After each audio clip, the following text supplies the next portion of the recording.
कृष्णा कृष्णा हरे हरे. इथं पुढं बसायचे बाटली ठेव इथे बसा म्हणजे समोर दिसेल. हरे कृष्णा फेसबुकवरती लाईव्ह टाकलं हरे आमच्या राम घरच्यांना हरे राम राम रेकॉर्ड होईल ना आपल्याला चालू फेसबुकवरती लाईव्ह आहे.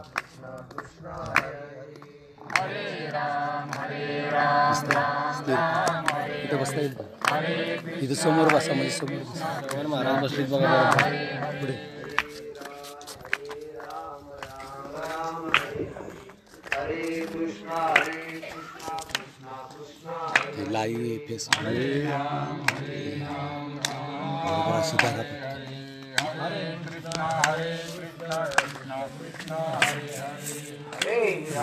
हरे राम राम राम हरे हरे. हरे कृष्ण कृष्ण कृष्ण हरे हरे. हरे राम राम राम हरे हरे. हरे कृष्ण कृष्ण कृष्ण हरे हरे. हरे राम राम राम हरे हरे. हरे कृष्ण कृष्ण कृष्ण हरे हरे. हरे राम राम हरे हरे. हरे कृष्ण कृष्ण कृष्ण हरे हरे. बोला पुंडलिक वरदे हरी विठ्ठल. श्री ज्ञानदेव तुकाराम पंढरीनाथ महाराज की जय. माऊली ज्ञानेश्वर महाराज की जय. जगद्गुरु संत तुकाराम महाराज की जय. शांती ब्रह्म एकनाथ महाराज. सच्चिदानंद बंडोबा किरो महाराज की जय. सच्चिदानंद श्रीपाद बाबा महाराज की जय. सच्चिदानंद रामदास बाबा महाराज की जय. अवधूत चिंतन श्री गुरुदेव दत्त गोपाल कृष्ण भगवान की जय. पाहे पा शरीराची या गावा जया लागी आले पांडवा तो कार्यार्थ वागवा सांगूया. प्रस्तुत प्राप्त प्रसंगी थोडासा परिहार द्यायचा झाला तर अखंड हरिनाम सप्ताह मुक्काम सोनगाव आणि या सप्त्यातलं ही 45 वर्ष आहे ना.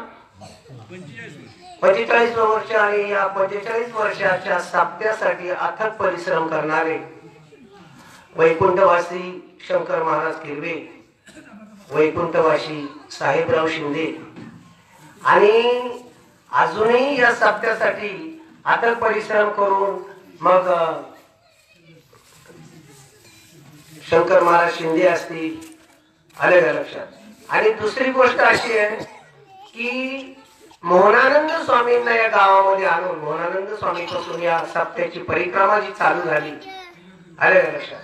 मग त्या सप्त्याच्या परिक्रमा चालू होण्यासाठी आणि त्यानंतर चालवलेली परिक्रमा नारायण महाराज शिंदे असतील आले का लक्षात आणि शंकर महाराज चिकणे असतील यांनी ज्या या परिक्रमेमध्ये जो मोलाचा वाटा घेतला आणि अखंड हरिनाम सप्त्यातली सेवेची आजचं दुसऱ्या दिवसाचं पर्व माझ्यासारखा सर्वसामान्य माणसाकडे आलं.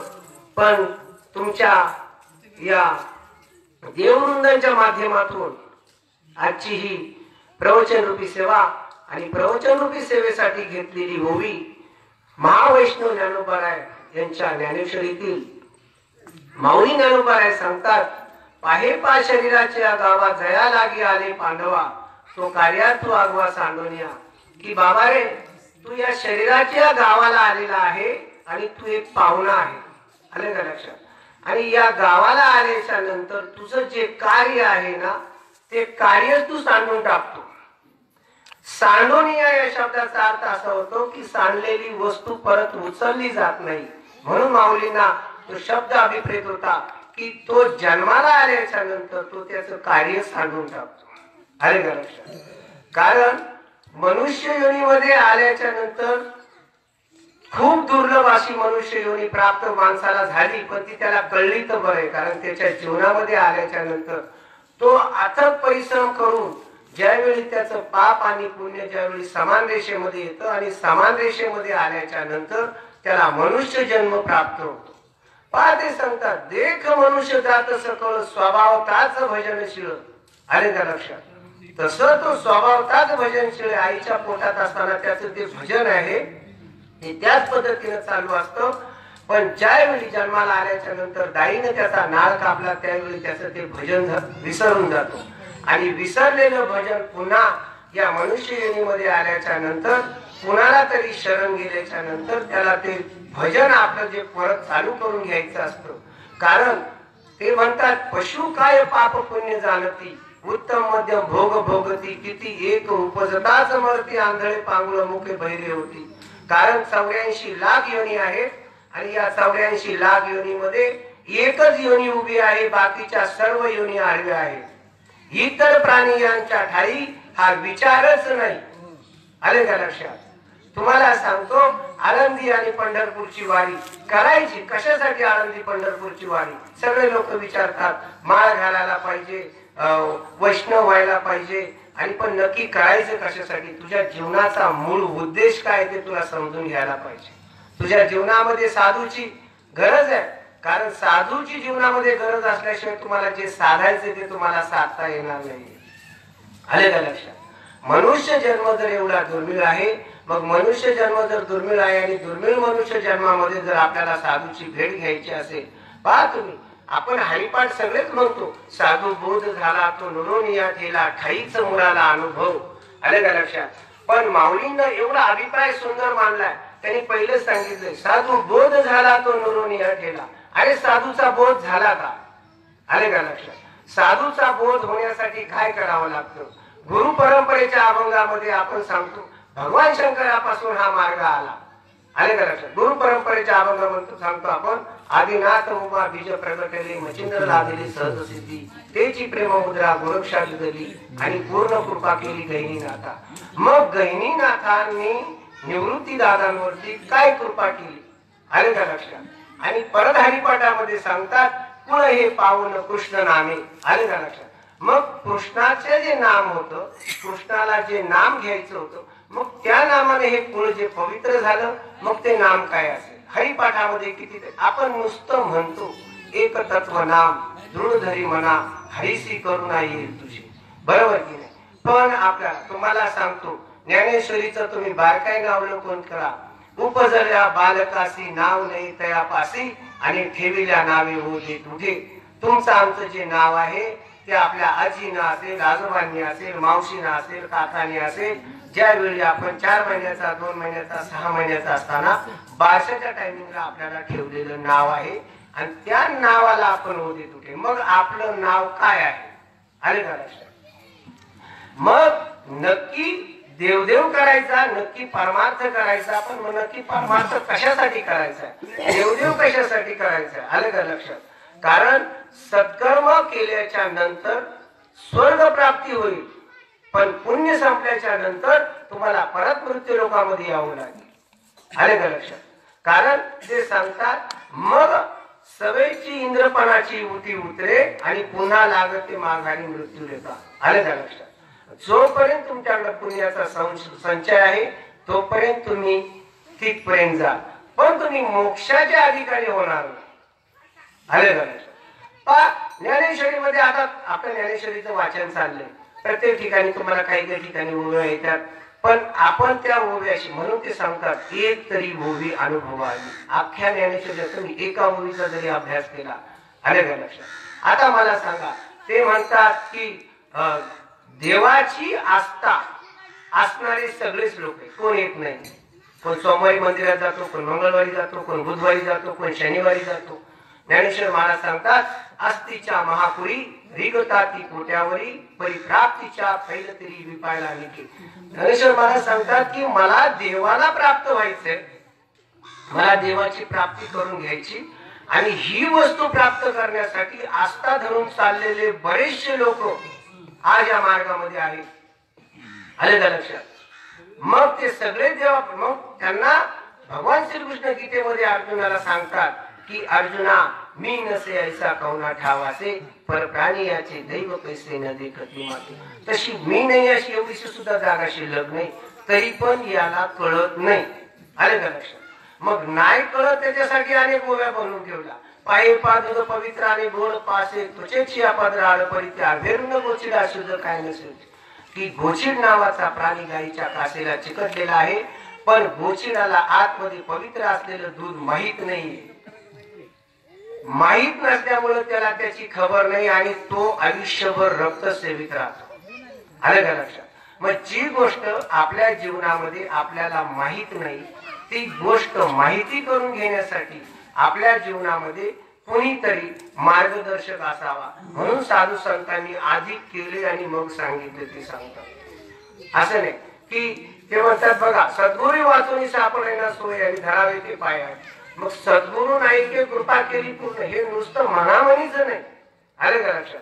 तुमच्या जीवनामध्ये तुम्ही जन्माला कशासाठी आला, जन्म झाल्याच्या नंतर तुमच्या जीवनात जन्माला आल्याच्या नंतर तुमचं त्याचं ही कर्तव्य काय आहे ही गोष्ट तुम्हाला समजून घेणं गरजेचं आहे. ही गोष्ट सांगितली की नाही. आले का लक्षात? आणि पाप पुण्य करून जन्मा येतो प्राणी इथपर्यंत बरोबर आहे. पाप आपल्याकडूनही काही झाला असेल त्याचा भोगही आपण भोगत असेल. मग वाल्या कोळ्याकडून पाप झालं नव्हतं, पण वाल्या कोळ्याच्या जीवनामध्ये सुद्धा एक दिवस नारद महर्षी आले आणि नारद महर्षी आल्याच्या नंतर नारद महर्षीने त्या वाल्या कोळ्याला त्या तत्वमसी वाक्याचा बोध करून दिला. आले का लक्षात? मग बोध करून दिल्याच्या नंतर वाल्या कोळ्याच्या जीवनामध्ये सुद्धा परिवर्तन झालं. आज होतही काय तुम्हाला सांगतो, परमार्थ आपला बाह्य अंगाने चाललाय, अंतरंगाने आपला परमार्थ चाललाच नाही. अहो सर्वसाधारण विषय आहे. सर्दीचा अनुभव शरीराला आहे, खोकल्याचा अनुभव शरीराला आहे, तापाचा अनुभव शरीराला आहे. महाराज एवढासा जर मच्छर चावला तरी 108 ताप येतो, डॉक्टरकडे जावं लागतं. मग या सर्वांचा अनुभव शरीराला आहे. तर आयुष्यभर आपला देवदेव चाललाय, मग आपल्याला देवाचा अनुभव यायला पाहिजे. अरे ज्याला वर्म कळलं त्याने विचारलं ऐसे वर्म मज दावी नारायणा अंतरीच्या पुन्हा प्रकट होणे. मग अंतरीच्या पुन्हा प्रकट होण्यासाठी ते वर्म मला काय आहे ना ते वर्म मला माहित होणं गरजेचं आहे. त्या वर्मासाठी मी पारखा झालेलो आहे. आले का लक्षात? अरे माझ्यामध्ये जे आहे तुमच्यामध्ये आहे त्या सर्वांचा आत्माच तो श्रीहरी आहे. भरला घन दाट हरी दिसे. मग ज्ञानेश्वर महाराज सांगतात निवृत्ती दादांना, दादा जर माझ्यामध्ये असणारा आत्मा तुमच्यामध्ये असणारा आत्मा जर एक आहे तर मला ते का कळत नाही? त्या वर्माला मी का पारखा झालो आहे? आलं का लक्षात? आणि मग जर मी त्या वर्माला पारखा झालो आहे तर ते वर्म मला कसंच कळेल. आणि म्हणून त्या त्र्यंबकेश्वरला निवृत्ती दादाची दया त्यांच्यावर प्रसन्न झाली. आणि पहा ज्ञानेश्वरी मध्ये माऊली सांगतात, ज्ञानदेव म्हणे चाळे निवृत्तीने केले कोळे आणि माझा हात ठेविता पुढे बीजेची वाहिली. अरे का लक्षात? काय बीज वाहिलं? सर्वसाधारण शेती करताना आज पेरणी जरी करायची असली तरी शेतकऱ्याला पहिलं शेतीची मशागत करावं लागते. एक ठराविक गोष्टीची वाट पाहावं लागते. एक बीजाला पेरावं लागतं, पेरल्याच्या नंतर बीजाला गाडावं लागतं. गाडून घेतल्याच्या नंतर काही दिवसांनी त्या बीजाला अंकुर येतो आणि मग तो बीज असंख्य बीजांना जन्म देऊ शकतो. मग एका बीजा पोटी तरू कोटी कोटी, बरोबर की नाही? पण एका बीजाला स्वतःला गाडून घ्यायला पाहिजे. बाह्य अंगाने सगळेच आपण रामकृष्ण हरी म्हणतो. आले का लक्षात? पण बारकाईने जर त्याचा अर्थ रामकृष्ण वाचा भाव हा जीवाचा आणि आत्मा तो शिवाचा राम जप का माऊलींना सांगावं लागलं? आले का लक्षात? तुम्ही 25 नंबरचा अभंग आहे, जाणीव नेणीव भगवंती नाही हरी उच्चारणी पाही मोक्ष सदा. बरोबर की नाही? मग हरी उच्चारण केल्याच्या नंतर मोक्ष मिळतो. त्याला प्रश्नचिन्ह निर्माण करून ठेवलं आणि खालच्या प्रमाणात सांगितलं, तेथील प्रमाण नेनवे वेदांसी तर या जीव जंतूंशी केवी कळे. हरिपाठ आपण रोज म्हणतो, पण हरिपाठ थोडा बारकाईने हरिपाठाचा तुम्ही अभ्यास करा. तुम्ही जर हरिपाठाचा बारकाईने अभ्यास कराल तर तुमच्या संपूर्ण ज्ञानेश्वरी लक्षात येईल की माऊलींना काय अभिप्रेत आहे. आलं का लक्षात? अरे तुम्ही आजही मोक्षाचे अधिकारी होऊ शकता. जाणता पाहिजे, नेमता पाहिजे असं भगवंताच्या दारात काही नाही. फक्त मोक्षाला जाण्यासाठी जे त्याला साधन पाहिजे ना ते साधन गरजेचे. मला तुमच्या गावापर्यंत यायला आम्हाला 8 घंटे लागले. आले का लक्षात? पण आम्ही एसटी स्टँडला बसून जप करत बसलो नाही. आम्हाला सोनगावला जायचे, आम्हाला सोनगावला जायचे, आम्हाला सोनगावला जायचे. जर ते एसटी स्टँडला जप करत बसला असता ना जास्त लोक जमा झाली असते आपल्या बाजूला. आणि एखादा शहाणा सुरता माणूस आला असता, म्हटला असता, ओ महाराज वेळ लागलं तुम्हाला, सोनगावला जायचंय, तुम्हाला सोनगावला जायचंय, कुठं जायचं हे माहिती आहे, पण त्याच्यासाठी तुम्हाला गाडीची गरज आहे. साधनाचा परित्याग करून जमणार नाही. तुम्हाला सोनगावला जाणारीच गाडी पकडावं लागेल. मग ते एसटी स्टँड मध्ये बाकीच्या गाड्या येत नाहीत का महाराज? कोल्हापूरच्या येतात, सोलापूरच्या येतात, परभणीच्या येतात, बीडच्या येतात, उस्मानाबादच्या येतात. कुठल्याही गाडीला धडकून जमणार नाही. आपल्याला ज्या मार्गाला जायचंय त्याच मार्गाची गाडी आपल्याला पकडायला पाहिजे. आणि नसल माहीत तर आपल्याला कोणाला तरी विचारायला पाहिजे. आले का लक्षात? मग ते म्हणतात कळो येईल विचारिता. मग ते कळून येईल पण भाऊ तुला विचारायला पाहिजे. आले का लक्षात? ज्या ज्या मार्गाने साधू संत गेले तो मार्ग कोणता? का भगवान श्रीकृष्णाला सुद्धा सांदीपनी ऋषीला शरण जावं लागलं? का रामाला सुद्धा वशिष्ठाला शरण जावं लागलं? बारकाईना अभ्यास पहा. अरे ते सांगतात की राम हा कालाचा पुत्र दशरथाचा, पण अनादिकालाचा आत्मा. मग ते हरिपाठाचं प्रमाण बघा. रामकृष्ण वाचा भाव हा जीवाचा, आत्मा तो शिवाचा. राम जप, मग शिवाचा आत्मा जर रामाचा जप करतो मग राम कधीचा आणि शिव कधीचा. आले का लक्षात? आणि तुमचं आमचं भाग्य चांगलं. या महाराष्ट्राला, या भारत देशाला आपल्याला एक गुरु आणि एक शिष्य परंपरा मिळाली. हा नाथ संप्रदायाचा उद्योग. मग ते म्हणतात बघा ज्ञानेश्वरी मध्ये ओवी आहे, ईर सिंधूच्या तेरी शक्तीच्या कर्ण कुहरी नेनो काय त्रिपुरारी सांगितले जी. अरे भगवान शंकराने शक्ती म्हणजे पार्वती मातेच्या कानात काय सांगितलं? आले का लक्षात? पण पार्वतीने जो प्रश्न केला ना शंकराला तो भल्या भल्यानी नाही केला. आणि पार्वती मातेने जर प्रश्न केला नसताना तर खरा पारमार्थ बाजूला राहिला असता, आपल्यापर्यंत आलाच नसता. तुम्हाला सांगतो पार्वती मातेने विचारलं तुम्ही देवांचे देव महादेव आहे, तुम्ही कैलासावरती ध्यान कुणाचं करता? भगवान शंकराने सांगितलं जे सगुण रूपामध्ये जे आहेत ना त्याला सुद्धा प्रत्येकाला आणि जे निर्गुणामध्ये आहे ना त्याचं आम्ही ध्यान करतो, कारण या सृष्टीचं चालन करता ते आहे. आपण फक्त म्हणतो देव दिसत नाही. मग देव दिसत नाही म्हणजे आहे नाही का? आले का लक्षात? त्रिगुण सार निर्गुण हे सार सारासार विचार हरिपाठ सांगितलं. पण एक प्रमाण तुम्ही बारकाईने हरिपाठाचं बघा, अव्यक्त निराकार नाही जाकार आणि चेतुनीचा तो देवाचा पत्ता तुम्हाला सांगितला. कसा आहे देव तुमचा? अव्यक्त आहे, निराकार आहे, त्याला आकार नाहीये. आले का लक्षात? तो गुणात मोडत नाही, तो रूपात मोडत नाही.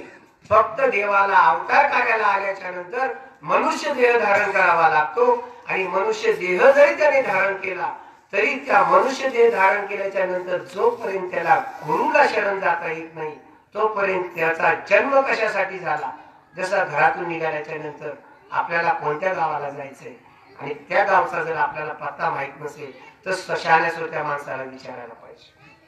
नाही तर सोनगाव पाचवडवरून आत राहायचा माणूस जायचा तुमचा साताऱ्याला निघून, त्याचा काय मेळ बसणार? मग आपल्याला जिकडं जायचं तिकडचा पत्ता आपल्याला माहित करून घेणं गरजेचं आहे. मग तुम्हाला ज्या गावाला जायचंय त्या गावचा मग आपण कशासाठी जन्माला आलो ही गोष्ट बारकाईने ज्ञानेश्वरी हरिपाठ. आता बघा अखंड हरिनाम सापडा. मी काय तुम्हाला सांगतो मी काय मोठा महाराज नाही. तुम्हाला सांगतो तुम्हाला आता फक्त कसं आहे, हे दिलेली सेवा जी आहे ना ती प्रामाणिकपणे करायची. आणि दुसरी गोष्ट जे जे आपणाशी ठावे ते इतरांशी सांगावे आणि शहाणे करून सोडावे सकळ जग. अविद्या अज्ञान संपूर्ण नष्ट झालं पाहिजे. तुम्हाला सांगतो काळोख्या खोलीमध्ये जर दिवा घेऊन गेलो महाराज तर काळोख राहणार नाही. का राहणार आहे काळोख? बर मग दिवा घेऊन जायच्या अगोदर काळोख नव्हता का? काळोख होता, पण त्या काळोखाला प्रकाशमय करणारी वस्तू पाहिजे. गुरु म्हणजे काय? माणसाला असं वाटतं गुरु करणं म्हणजे माणसाला शरण जाणे. अहो गुरु म्हणजे माणूस नाही, गुरु म्हणजे ते तत्वज्ञान आहे. आले का लक्षात? ते तत्वमसी वाक्य आहे. त्याला तुम्ही त्या तत्वमसी वाक्यापासून तुमचा अज्ञान रूपी अंधकार जाणार. आले का लक्षात? गुरु या शब्द मग रस्त्यात शेतामध्ये चालणाऱ्याला गुरु म्हणतात. मग ते ज्ञान देऊ शकेल का आपल्याला? बघा गुरु या शब्दामध्ये दोन शब्द आहेत. पहिला शब्द आहे अज्ञान आणि दुसरा शब्द आहे रू. म्हणजे काय आहे? तो तुमचा अंधकाराला उजाळणे करणारा तो प्रकाश आहे. आले का लक्षात? आणि मग नाहीतर मग आणि आता गमत काय झाली माहिती का? माणसं माणसाला गुरु समजतात. आले का लक्षात? मला एक सांगा, एखाद्या माणसाला रस्त्याने चालताना मी विचारलं, आता थोडक्यात आम्ही म्हसव्यावरून येताना विचारलं सोनगावला कसं जायचं या महाराजांना. मग आता या महाराजांनी सांगितलं किती लेफ्ट मारायचे आणि किती राईट मारायचे, त्याच्यानंतर आम्ही सोनगाव मध्ये आलो. आता मी जर तुमच्या नावाचा तिथं जर फाट्यावर जप करत बसलो असतो तर सोनगाव आला असतं का? मग तुम्ही मला जी गोष्ट सांगितली ना, त्या गोष्टीमुळे मला सोनगावची प्राप्ती झाली. आले त्या लक्षात? हेच सांगितलं होतं वशिष्ठ मुनींनी सांगितलं होतं कौशल्येला, आणि कौशल्येला अवस्था झाली बरं का महाराज. कौशल्याची रामाच्या आईची गोष्ट चालली, कौशल्याची अवस्था होत होती. पण राजा दशरथ सुद्धा निष्प्रभ होता त्याच्या पुढे. राजा दशरथ शिंदे महाराज सांगतात म्हणे वशिष्ठाने काय भूत लावलं कौशल्येला. आले का लक्षात? आणि तुमच्या जीवनामध्ये जर तुम्ही कोणती क्रिया केली तर त्याचा परिणाम दाखवतो. पाणी सद्भावे निज भजन करी, मग हृदयी प्रगटता असे श्रीहरी, आणि अंतरीचे चिन्ह बाहेरी दिसतात की नाही. बीज भाजोनी केली लाई, आम्हा जन्म मरण नाही. आपली ओवी जन्म मरणाच्या संबंधात आहे. आपण जन्माला कशाला आलोय आणि मरायच्या अगोदर आपल्याला आपला पत्ता माहित करून घ्यायचा आहे. बीजाची लाही व्हायला पाहिजे. बाजरी आहे, नीट समजून घ्या. बाजरीला आता भाजायला सुरुवात केली. बाजरीचा काळा भाग आहे ना आतमध्ये जाणार आहे, आणि बाजरीचा आतला भाग बाहेर येणार आहे. आले का लक्षात? आणि मग त्या बाजरीला जरी त्या कपड्याने धरण्याचा प्रयत्न केला ना, ती बाजरीची ती लाही उड्या मारते आतमध्ये, ती हातात येत नाही. जशी ती गरम होते तशी ती त्या तव्यातून त्या पाठीतून सुद्धा उड्या मारायला लागते. का लागते? कारण तिच्यामध्ये आता परिवर्तन झाले. आले का लक्षात? मग आपल्यामध्ये जर कुठली गोष्टच जर आपण प्रतिपादन जर झाल्याच्या नंतर त्या गोष्टीचं परिवर्तन होणं गरजेचं आहे. परिवर्तन केलं की नाही, आपण फक्त गोष्टी आहेत तुम्हाला बरं का. मी लहानपणी शबरीच्या गोष्टी खूप ऐकल्या, पण शबरी मला शेवटपर्यंत कळली नाही. पण ज्यावेळी माझ्या लक्षात आलं शबरीचं लग्न होणार आणि शबरीच्या लग्नामध्ये 1000 बकराची दावण लावली होती. शबरीचे वडील आदिवासी पट्ट्यातले ती लोक होते, भिल्ल समाजाची सब लोक होती. शबरीनं विचारलं म्हणे मला हे काय? ते म्हणले उद्या तुझी हळद आहे ना, 1000 बकरांची दावण देणार आहे. म्हणजे हळद माझी, लग्न माझं, जीव यांचा जाणार, तिसऱ्याचा उत्सव. हे गणित बापाला म्हटले मला काही कळलं नाही. बरोबर का? म्हणजे सांगण्याचं तात्पर्य काय? पोरग विचारते बापाला, बाबा तुमचं गणित मला कळलं नाही. आलं का लक्षात? एक ध्रुव बाळा सांगतो बापाला, हिरण्यकशिपूला, बाबा तुम्हाला संप्रदाय नाहीये. आले का लक्षात? म्हणून तुम्ही एवढे टामाटामा बोलता म्हणे, तुम्हाला संप्रदाय नाहीये. मी ज्या देवाचं नाव घेतो तो देव खांबात सुद्धा नाही, खांबाच्या बाहेर सुद्धा देव आहे, खांबात सुद्धा देव आहे. आणि ते ज्यावेळी हिला कळलं शबरीला हे होतं हे बरोबर नाही, तिथं शंकेची पाच चुकली. शबरीनं रात्रीच प्रस्थान करून घेतलं. मजर धर्मदर कली माता ऋषींच्या आश्रमात आली. माता ऋषींच्या आश्रमात त्यावेळी 150 शिष्य होते. माता ऋषींना सांगितलं महाराज मला देवाला भेटायचंय. ते म्हणे देवाला भेटणे एवढं सोपं नाही. ते म्हणे मग तुम्ही सांगा मार्ग, मी त्या मार्गावर चालायला तयार आहे. मग म्हटले बघ माझ्या आश्रमात 150 शिष्य आहेत, मी यांना मायेपासून दूर आणले, मी तुला इथे ठेवू शकत नाही. ते म्हणे तुमच्या शिष्यांना मी दिसणार नाही. अशा परिस्थितीत मी वावले. मला 6 महिने शबरीनं माता ऋषीच्या आश्रमाची झाडलोट केली. आले का लक्षात? आणि ज्यावेळी माता ऋषीला तिथून प्रस्थान करायचं तर त्यावेळी माता ऋषीला सांगितलं तिला शबरीला की ही एक गोष्ट परफेक्ट आहे. आले का लक्षात? ज्ञानदेव म्हणे ताळे निवृत्तीने केले पुढे. ही जी परफेक्ट गोष्ट आहे ज्याला तत्वमसी वाक्य म्हणतात, ही आजची नाहीये, ही अनादी काळापासून चालत आलेली आहे. हा, जेव्हा कुठेच नव्हते काही चंद्र सूर्य तारा नाही, तिथे एक ढालगज निर्माण झाली. मग तेव्हा कुठे होते? कोणच नव्हतं. राम नव्हते, कृष्ण नव्हते, कुणीच नव्हतं. हे ज्ञान सगळ्यात पहिलं सूर्याला सांगितलं, नंतर मनुला सांगितलं, नंतर ईश्वाकूला सांगितलं. आले का लक्षात? तुम्ही ज्ञानेश्वरी बघा, ब्रह्मदेवाने सृष्टी निर्माण केली, पण ब्रह्मदेवाला तरी कुठे हे ज्ञान होतं? माऊली ज्ञानोबरायांनी उल्लेख केला, पै सृष्टीच्या उपक्रमा पूर्वी गाविरुतमा एकला ऐसा ब्रह्मा वेडा होता, मज ईश्वराचे न ओळखू शकी ना सृष्टी करू शकी तो एक ज्ञानी. त्याला हे ज्ञान सांगितलं ब्रह्मदेवाला. त्यावेळी त्याला पुढच्या सृष्टीची रचना करता आली. आले का लक्षात? मग हे तत्वमसी वाक्याचा बोध. मग याच्यामुळे होणार आहे काय? तुमचं अज्ञान नष्ट होणार आहे. अज्ञान, अविद्या, कल्पना या सगळ्या नष्ट होणार आहे. हा सेमच भ्रम झाला ना. गीतेचा अध्याय चालू झाला. गीता बारकाईने बघा. ज्ञानेश्वरीमध्ये भगवान श्रीकृष्णाचा ना अर्जुनाचा संवाद झाला. भगवान श्रीकृष्णाला फक्त काय विचारलं अर्जुनाने? हे जे दिसतात हे काका, मामा, नाना, नाना हे काही नाहीये. तू जरी यांना मारलं नाही तरी हे मरणारच आहे. बरोबर की नाही? मग तुमच्या जीवनामध्ये जर बदल झाला, ज्ञानेश्वर महाराजांनी आपल्या जीवनामध्ये पहिला बदल करून घेतला. आले का लक्षात? ज्ञानेश्वर महाराजांनी ते तत्वाचा अंगीकार केला. आजही सिद्ध भेट आहे. तिथे ही 5 भावंड चिंतनाला बसायची सिद्ध बेटामध्ये. स्वतःमध्ये बदल करून घेतला. आणि ज्याने जास्त त्रास दिला विसोबा कुलकर्णीला सुद्धा नामदेवाचे गुरु करावं लागलं. पण भल्या भल्याना त्या काळामध्ये भ्रम झाला होता. भ्रम झाला नव्हता का? विसोबा कुलकर्णींना सुद्धा भ्रम झाला होता. मग भ्रम झाल्याच्या नंतर त्यांचा भ्रम काढण्यासाठी नामदेवांना बघा. नामदेवां ज्यावेळी आळंदीवरून ही सगळी भावंड पंढरपूरला गेले. पंढरपूरचे मठाधिपती होते नामदेव महाराज, तुम्हाला सांगतो. मग नामदेवांच्या म्हणतात, नामदेवांच्या कीर्तनात देव जेवत होता. नामदेवांच्या ताटात देव जेवत होता. कीर्तनात देव नाचत होता. मग एवढे ज्ञानी नामदेव महाराज होते ना. आणि ज्यावेळी ही भावंड तिथं बसली होती, चिंतन करत बसली, थोडी अवस्था झाली, मुक्ताईनं सगळ्यांचा धाम बिम पुसला आणि बसून राहिली. नामदेव महाराज त्यांनी डायरेक्ट बाहेर येऊन सांगितलं, चला म्हणे गेट आउट, तिथे थांबू नका. कोणाला सांगताय? निवृत्ती महाराज, ज्ञानदेव, सोपान, मुक्ताबाई आणि एवढीशी 6 वर्षाची मुक्ताई सांगते म्हणे, ओ महाराज, लोक तुम्हाला महाराज म्हणतात, तुम्हाला शोभत नाही हे बोलणं. हा, कारण हरिपाठ सांगतो, समबुद्धी घेता समान श्री हरी, बघ शमदमावरी हरी झाला. अरे माळकऱ्याकडे बघण्याकरता लोकांचा दृष्टिकोन व्यापक आहे. आले का लक्षात? एखाद्या रस्त्यावरच्या माणसाला जाताना नाही समजलं तरी चालेल, पण माळकऱ्याला तरी हा दृष्टिकोन कळायला पाहिजे. आले का लक्षात? की तुमच्या वास्तविक जीवनामध्ये जेवढे प्राणी आहेत, किडा मुंग्या आहेत, प्रत्येकामध्ये देव आहे ना. भरला घनदाट हरी दिसे म्हणजे अशी जागाच नाही देव नाही.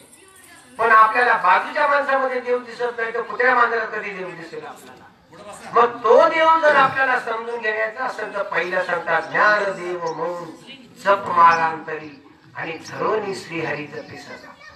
पहिली ही मौन माळची जपमाळ आपल्याला आतमध्ये जी धरायची आहे ना, मग ती आपल्याला करायला पाहिजे.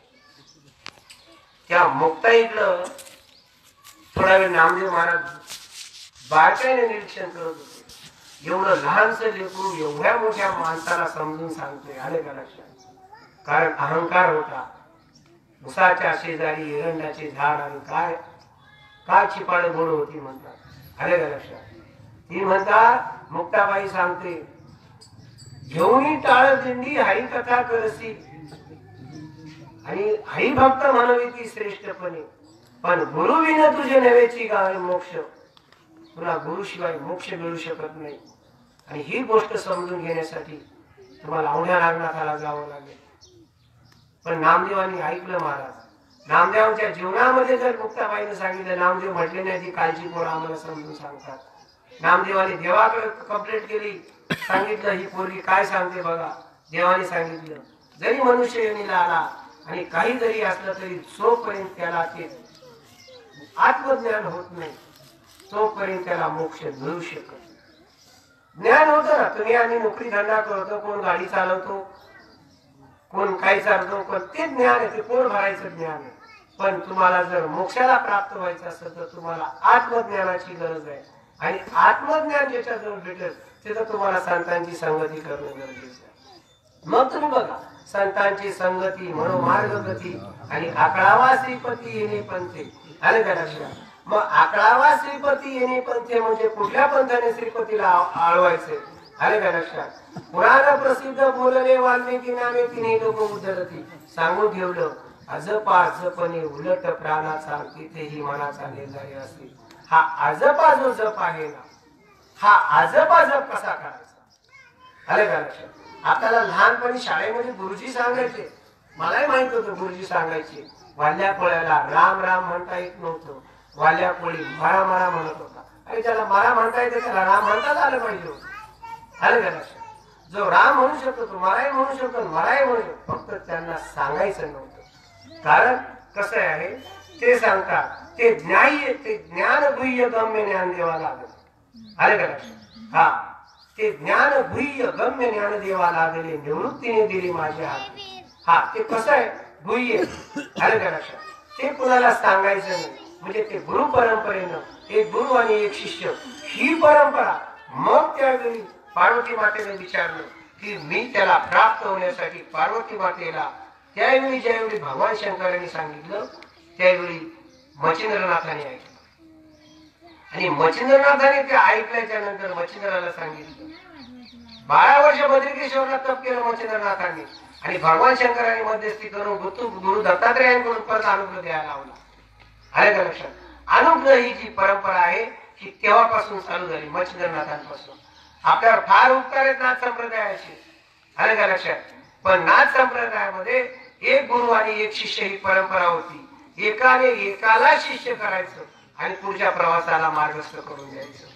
मग ही गुरु शिष्य परंपरा कुठेतरी जाऊन लोप पावली असती. आणि ज्यावेळी या त्र्यंबकेश्वरला ही 5 भावंड फिरायला गेली आणि फिरायला गेल्याच्या नंतर ज्यावेळी निवृत्ती दादा चुकले त्यावेळी ते गहिनीनाथांच्या गुहेकडे गेले. आणि मग गहिनीनाथांनी 6 महिने निवृत्ती दादांना ठेवून घेतल्याच्या नंतर ही दीक्षा अनादी काळापासून जशी आलेली तशीच निवृत्ती दादांना सांगितली. आणि निवृत्ती दादांनी माऊलींना सांगितलं की नाथ संप्रदायाप्रमाणे एक गुरु एक शिष्य परंपरा मला या सचोटीमध्ये राहून पूर्ण करावी लागेल. आणि ती परंपरा नंतर ज्ञानेश्वर महाराजांकडे आली. पण ज्ञानेश्वर महाराजांना एवढं माहित होतं की या समाजामध्ये जन्माला आलेला प्रत्येक जीव हा सांसारिक आहे. पण माझ्या सांसारिक जीवाला संसार करून परमार्थ करण्याची ताकद निर्माण झाली पाहिजे.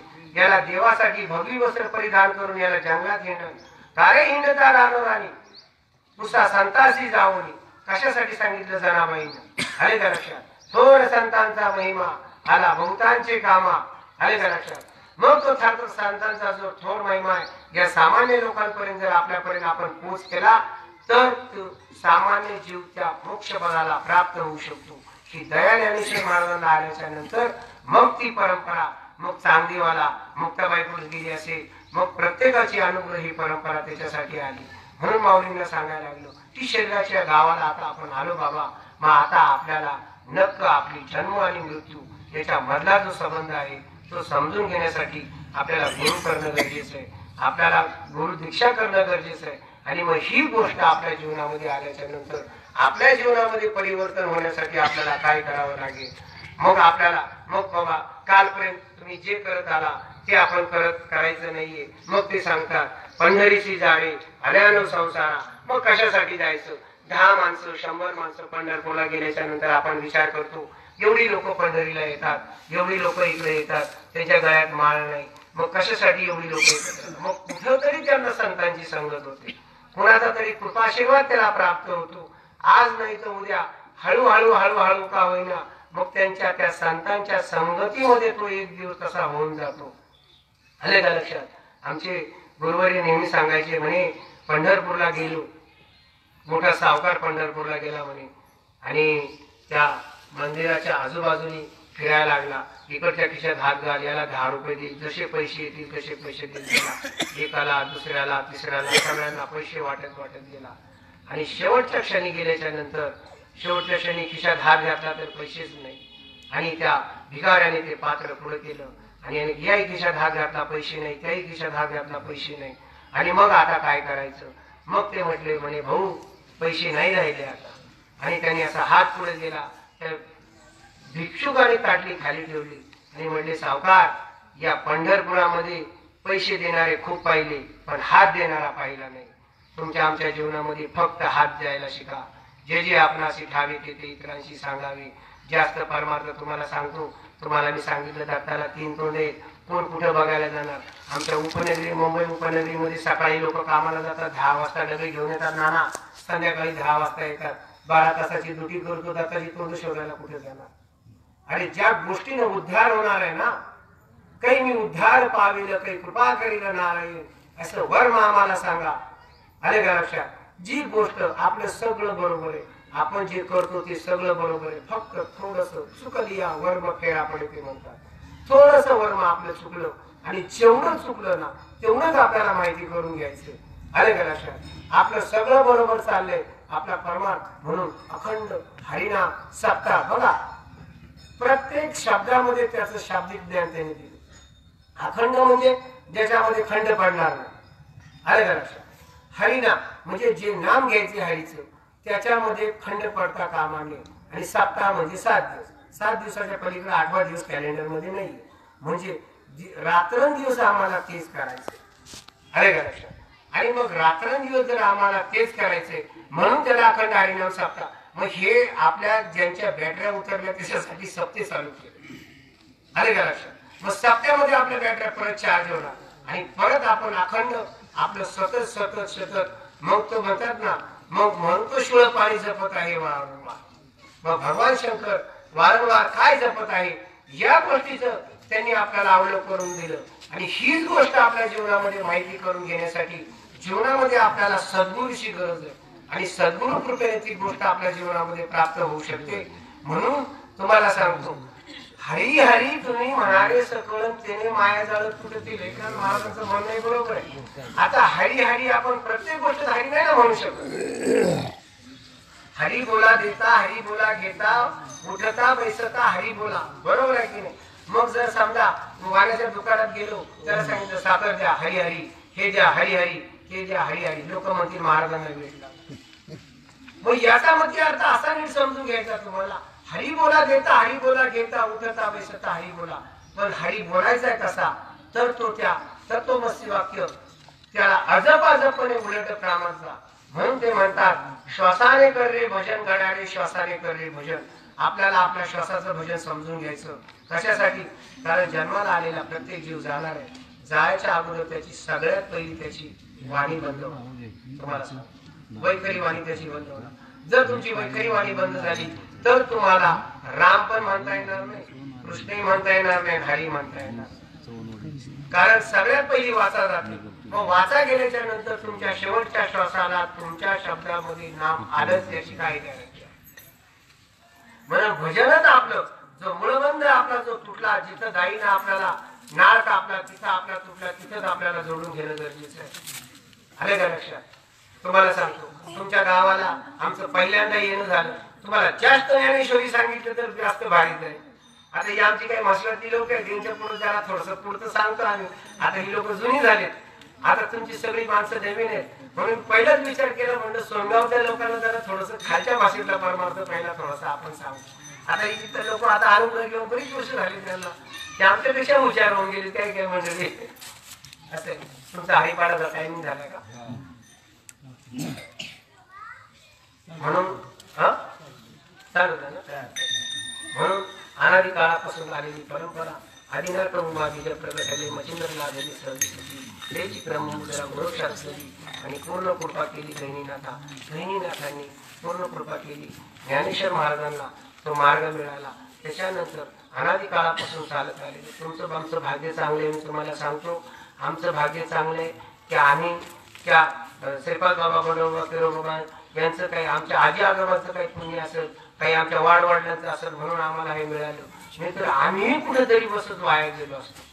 तुम्हाला सांगतो, कारण हा मार्ग जर आमच्या जीवनामध्ये नसता आला तर आम्ही तुमच्यापर्यंत आलो नसतो. पण वैयक्तिक तुमच्या गावाने जी काही आजपर्यंत या साप्यासाठी जी ही केली आणि त्यासाठी तुम्हाला सांगतो 108 मोहनानंद स्वामींचं ज्यांच्या पावनभूमीनं जर हा सापडा पाहून हे झाला, आमच्याकडे त्यांचं देवासन झालं. पण महाराज आमच्या आंबेगाव तालुका, खेड तालुका, जुन्नर तालुका, आमच्या 3 तालुक्यामध्ये अक्षरशः तुम्हाला मोठेपणाने सुद्धा ऊस पडली होती. बाबांचा आता आम्ही कधी कधी असे महाराज मंडळी बरोबर बसतो, कधी कधी काहीतरी महाराजांचा मोबाईल शूटिंग चालू आहे. लोकांच्याच नजरेमध्ये भरले होते. अरे वाईट लोक महाराजांचा प्रवचन शूटिंग घेतो मी 2 मिनिटं थांब. सगळे म्हणतात की कोणी घातपात सुद्धा घडवला. लगेच करतो. हरिपाठ चालू आले की मी येतो तिकडे. बाबांची किमया एवढी होती मोहनानंद. हा आलो मोहनानंद स्वामींचं अक्षरशः तुम्हाला सांगतो, आपल्या अख्ख्या महाराष्ट्रामध्ये आज तुम्हाला जास्त काही वैष्णव लोक दिसले असतील तर मोहनानंद स्वामी आज असते तर आले का लक्षात. पण तुम्हाला सांगतो एवढीशी सुद्धा चरणधूळ तुमच्या गावाला लागली, कोणाच्या ना कोणाच्या माध्यमातून पण लागली असेल, पण ती वाया जाणार नाही तुम्हाला सांगतो. तेव्हा आमचे सर आले नगरचे आणि त्या नगरला तिकडे काही लोक अनुग्रहित झाले. तर मी म्हटलं सर इकडं कसं काही येणं झालं, तर ते म्हणजे आमच्याकडे चांगदेव महाराजांची समाधी, म्हणजे मुक्ताबाईने चांगदेवाला बोध केला. त्या चांगदेवाने ज्या भागामध्ये समाधी घेतली त्या समाधीतल्या लोकांना सुद्धा चांगदेवाला कळलं की हे वर्म आपल्या ह्या लोकांना कळता आलं पाहिजे. आले का लक्षात. सगळं बरोबर आहे, सगळं जसंच्या तसं करायचंय, त्याच्यामध्ये काहीच नाही. फक्त करता करता एवढा विषय जर तुम्हाला समजून घेता आला तर तुम्ही नक्की घ्या. आणि तुम्हाला सांगतो जर तुम्हाला अनुग्रह करणं म्हणजे काही मोठी गोष्ट नाही. आले का लक्षात. आपलंच आपलं जन्माला आल्यापासून आपलं जे भजन चालू आहे ते भजन सुटलंय आपल्याकडून. फक्त तो शब्द आपल्याला माहित करून घ्यायचा आणि तो शब्द ज्या दिवशी तुम्ही माहित करून घ्या आणि त्या दिवशी तुम्ही ज्ञानदेव मौन जपमाळा डोळे बंद करा, समाधी लावा आणि ज्ञानेश्वर महाराजांना जे अभिप्राय तसा तसा तुम्हाला आजही अनुभव येईल. आले त्या लक्षात.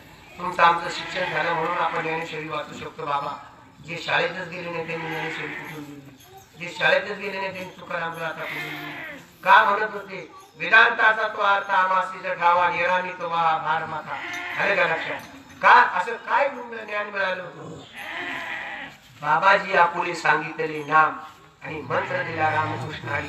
तुम्हाला आम्हाला रामकृष्ण हरी मंत्र आहे, पण आपल्याला जे नाम सांगितले ना त्यांना सुद्धा बाबाजी चैतन्यांनी तोच सांगितलं होतं. अजप अजपणे उलट प्राणाचा तेथेही मनाचा निर्धार असे. जनार्दन स्वामींकडून जाऊन एकनाथ महाराजांना ती गोष्ट ऐकून घ्यावी लागली आणि तशीच्या तशी ती गोष्ट करावी लागली. आले का लक्षात. आपल्या जीवनामध्ये आला आपण म्हणून माऊली सांगतात की या शेजारच्या गावाला आल्याच्या नंतर जास्त बाहेर जाऊ नका. तुमचा आमचा जीवनाचा जो संबंध आहे तो संबंध जो सुटलाय तेवढा संबंध तुम्हाला जोडून घेणं गरजेचं आहे. तो संबंध जर तुम्ही जोडून घेतला तर तुमचं जीवन सुजलाम सुफलाम झाल्याशिवाय राहणार नाही. झालेली सेवा हृदयच सद्गुरू संत श्रीपाद बाबा, संत रामदास बाबा, बडो बाबा, तेरो बाबा त्यांच्याकडून घालायची का कीर्तनकाराकडून इथं आलेले आमचे मसरातले काही महाराजांच्याकडून नगरचे गुरुजी आणि तुम्ही सगळं तुमच्या सर्वांच्या चरणावर आणि माझे परम मित्र किरण महाराज चिकणे यांचे आमचे खूप संबंध होते. तुम्हाला खरं सांगायचं तर आणि शोकांतिका एवढी थोडस 2 मिनिटं बोलतो. किरण महाराजांनी 2-4 वेळा आमचे फोन पण झाले होते. किरण महाराज म्हणत होते महाराज या सांप्रदायिक लोकांमध्ये थोडस आपण एक असं काही व्यासपीठ निर्माण करू जिथे प्रत्येकाला येता येईल, हे करता येईल, असं होईल आणि तुमचं पण योगदान पाहिजे. तर मी म्हटलं नक्की आमचं योगदान असेल, पण आम्हाला असं वाटत नव्हतं की महाराज गेल्यानंतर आम्हाला यावं लागेल. असं बसायदान घेऊया. मंडळी चौरदे हरी विठ्ठल श्री ज्ञानदेव तुकाराम पंढरीनाथ महाराज की जय.